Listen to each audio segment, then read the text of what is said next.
हमारा आज का टॉपिक है नदियाँ। एमपी में जो नदियाँ हैं हम उन्हीं को आज कवर करेंगे। मतलब आज सिर्फ हम नर्मदा नदी के बारे में पढ़ेंगे, अगले वीडियो में हम दूसरी नदियों के बारे में भी पढ़ेंगे। तो भारत में जो एमपी है उसमें लगभग सबसे ज़्यादा नदियों का उद्गम हुआ है, इसीलिए एमपी को नदियों का मायका भी कहा जाता है, क्योंकि नदियाँ जो अधिकतर नदियाँ हैं वो एमपी से निकली हुई हैं। ठीक है, तो जैसे कि नदियाँ जो है वो जिनका मुहाना होता है वो या तो बंगाल की खाड़ी में होता है या फिर खंबात की खाड़ी में होता है। यदि इंडिया के मैप की बात की जाए तो यदि वो पूर्व की दिशा तरफ जा रही है, पूर्व तरफ यदि वो सागर में मिली है तो वो हिंद महासागर में मिलेगी और वो मिलेगी बंगाल की खाड़ी में, तो वह बनाती है डेल्टा। और हमारा यदि नदियाँ जो है वो गुजरात तरफ पश्चिम तरफ यदि मिलती है हिंद महासागर में तो वे बनाती है एस्चुरी। ठीक है, एस्चुरी बनाती है नदियाँ। तो यहाँ पर खंबात की खाड़ी में नदियाँ मिलती है। तो एमपी में जो नदियाँ हैं, ठीक है, एमपी में जो नदियाँ हैं वे अधिकतर नदियाँ जो है वो उत्तर दिशा में जाती है। मतलब यहाँ से यदि नदी का उद्गम इधर हुआ है तो वो जाएगी उत्तर दिशा में और वे यहाँ से यमुना या फिर गंगा नदी में मिल जाती है।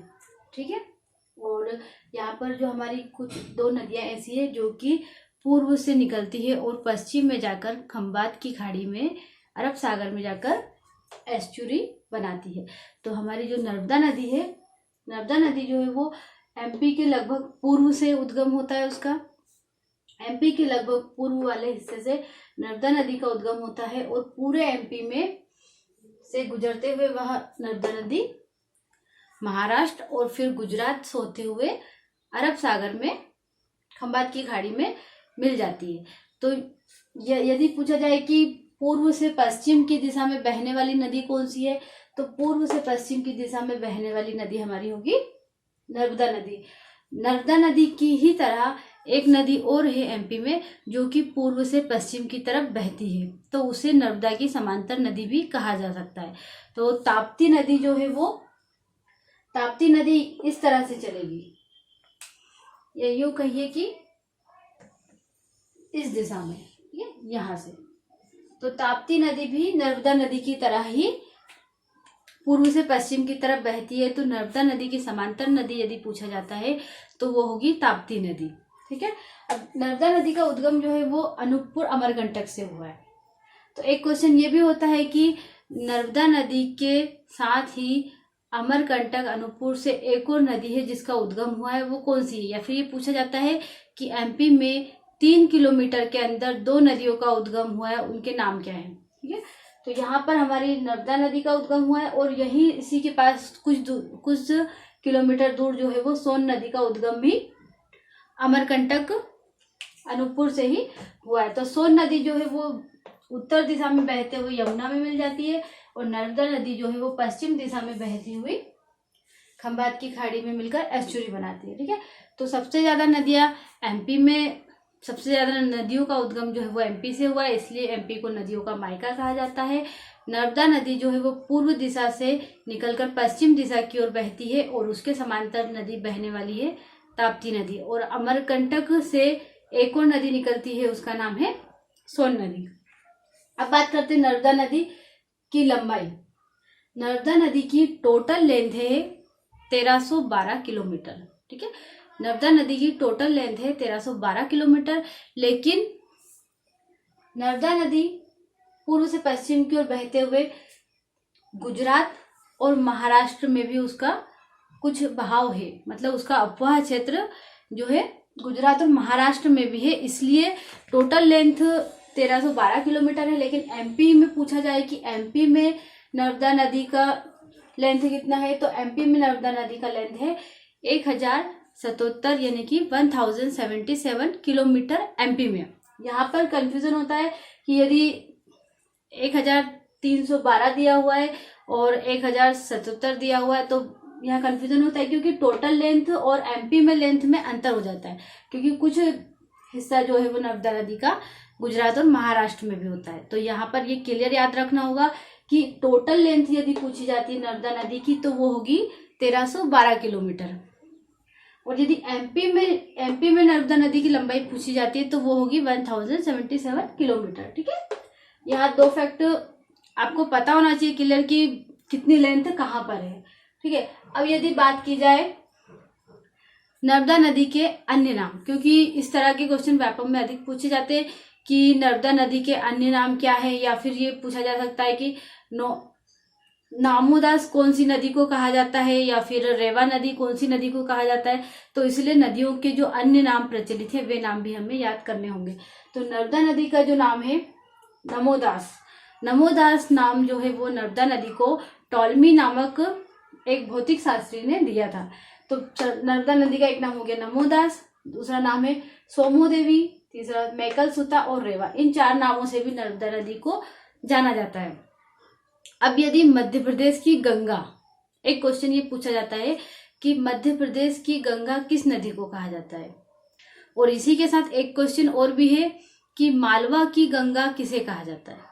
ठीक है, तो ये दोनों क्वेश्चन सुनने में लगभग एक लगते हैं कि गंगा पूछा हुआ है, लेकिन ये दोनों क्वेश्चन का आंसर अलग अलग होगा। कैसे होगा? यदि पूछा जाता है कि मध्य प्रदेश की गंगा किसे कहा जाता है तो आंसर होगा नर्मदा नदी को। ठीक है, मध्य प्रदेश की गंगा किसे कहा जाता है तो नर्मदा नदी को कहा जाता है। लेकिन यदि पूछा है कि मालवा की गंगा किसे कहा जाता है, ठीक है, तो मालवा की गंगा किसे कहा जाएगा? देखिए, नर्मदा नदी जो है वो हमारी कहाँ पर बहती है, कौन से क्षेत्र में बहती है? वो बहती है विंध्यन क्षेत्र और सतपुड़ा क्षेत्र के बीच में। ठीक है, नर्मदा घाटी कहाँ पर है?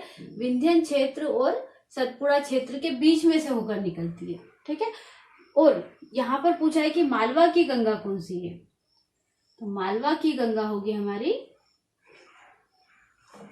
उज्जैन की शिप्रा नदी, क्योंकि शिप्रा नदी का महत्व हमारे धार्मिक ग्रंथों में और हमारे हिंदू धर्म में बहुत ज्यादा है। तो उज्जैन में शिप्रा नदी है और वहीं पर कुंभ का मेला लगता है, वहीं पर महाकालेश्वर का मंदिर है। तो यदि मालवा की गंगा पूछा जाए तो आंसर होगा शिप्रा नदी। और यदि पूछा जाता है कि एमपी की गंगा किसे कहते हैं तो एमपी की गंगा कहा जाएगा नर्मदा नदी को। ठीक है, तो यहाँ पर ये भी फैक्ट है कि विंध्यन क्षेत्र और सतपुड़ा क्षेत्र के बीच में कौन सी नदी घाटी है।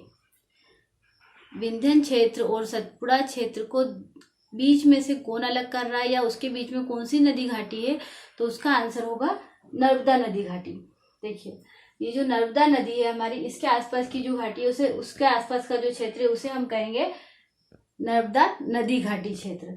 तो नर्मदा नदी घाटी क्षेत्र की बात की जाए तो ये है, इसके जो उत्तर में है वो मालवा क्षेत्र होगा। इधर देखा जाए दक्षिण में तो निमाड़ क्षेत्र होगा। यहाँ पर बात की जाए कि इधर उत्तर पूर्व में यदि बात की जाए, ये उत्तर में मालवा है, दक्षिण में निमाड़ क्षेत्र है। ठीक है, उत्तर पूर्व की यदि बात की जाए तो विंध्यन क्षेत्र होगा। नर्मदा नदी घाटी के उत्तर पूर्व में कौन सा क्षेत्र है? विंध्यन क्षेत्र है।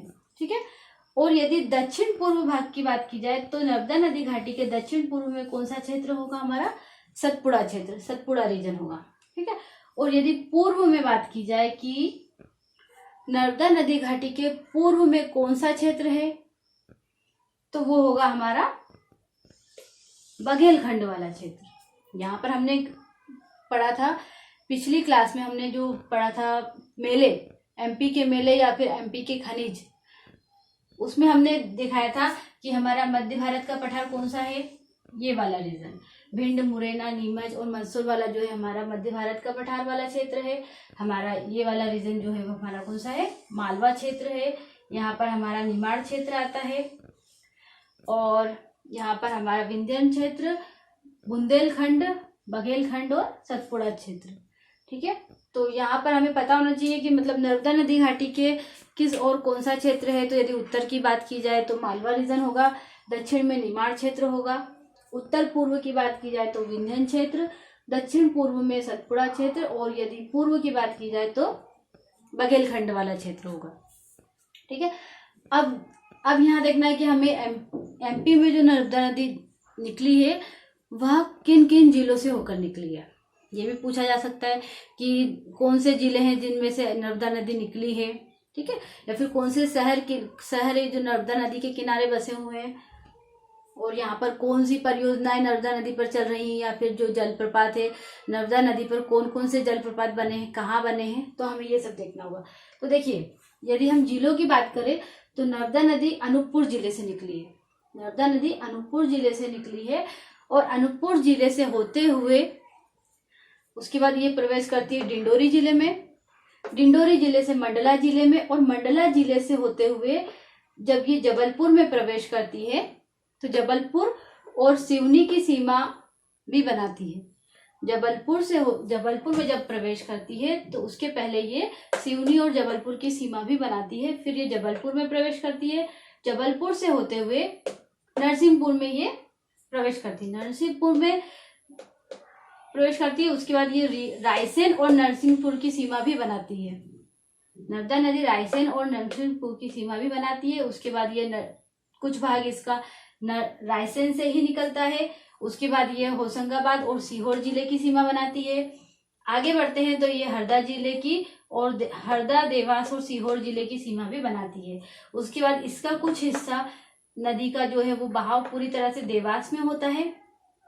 देवास में आपने एक स्थान सुना होगा या फिर एक घाट है, देवास में एक बहुत फेमस घाट है, वो है नेमावर का घाट। तो नेमावर का घाट जो है वो इसी स्थान पर है, नर्मदा नदी के किनारे। तो यहाँ से ये देवास से होते हुए फिर खंडवा जिले में प्रवेश करती है।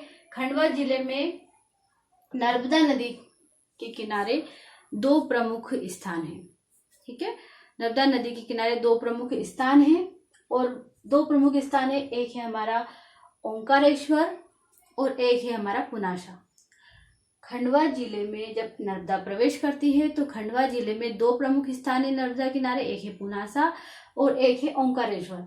पुनासा जो है वो वहां पर डैम बना हुआ है, पुनासा डैम कहा जाता है, और ओंकारेश्वर जो है धार्मिक दृष्टि से बहुत महत्वपूर्ण है और वहां पर जो है एक परियोजना भी चलती है, जल विद्युत परियोजना। ठीक है, खंडवा से होते हुए नर्मदा नदी खरगोन जिले में प्रवेश करती है। खरगोन जिले में प्रवेश करती है और खरगोन में भी यहाँ पर एक प्रमुख स्थान है, या फिर कहें कि नर्मदा किनारे एक तट है या एक शहर है, तो वो है महेश्वर। महेश्वर में भी जल विद्युत परियोजना है और वहाँ पर जो है नर्मदा नदी जलप्रपात भी बनाती है। वहाँ से होते हुए आगे बढ़ती है नर्मदा नदी और बड़वानी और धार के बीच सीमा बनाते हुए आगे बढ़ते हुए अलीराजपुर की सीमा और बड़वानी की सीमा बनाती है। और यहाँ से बड़वानी और अलीराजपुर की सीमा बनाते हुए जब ये आगे बढ़ती है तो नर्मदा नदी का कुछ बहाव महाराष्ट्र क्षेत्र में, महाराष्ट्र प्रदेश में भी होता है। यहाँ से देखिए ये महाराष्ट्र में प्रवेश किया है। बड़वानी से निकलकर जो नर्मदा नदी है वो महाराष्ट्र में प्रवेश करती है और महाराष्ट्र से प्रवेश करने के बाद जब ये आगे बढ़ती है तो फिर से ये एमपी में अलीराजपुर में बहती है। फिर से अलीराजपुर मध्य प्रदेश में बहते हुए फिर यहाँ से निकलकर ये गुजरात में प्रवेश करती है और गुजरात से बहते हुए ये खंभात की खाड़ी में अरब सागर में मिलकर एस्चुरी बनाती है। यहाँ पर गुजरात की यदि भी बात की जाए तो गुजरात में सरदार सरोवर बांध है जो कि एक बहुत ही महत्वपूर्ण है और इस पर विवाद भी चलता है क्योंकि ये गुजरात में बना हुआ है, लेकिन नर्मदा नदी जो है वो एमपी से निकली हुई है। तो एमपी, महाराष्ट्र और गुजरात तीनों के बीच में ये परियोजना चलती है। यहाँ पर हमारा खंडवा में ओंकारेश्वर जल विद्युत परियोजना है और ओंकारेश्वर जल विद्युत परियोजना है। ठीक है, ओंकारेश्वर जल विद्युत परियोजना है। और यहाँ पर यदि बात की जाए महेश्वर में भी जल विद्युत परियोजना है और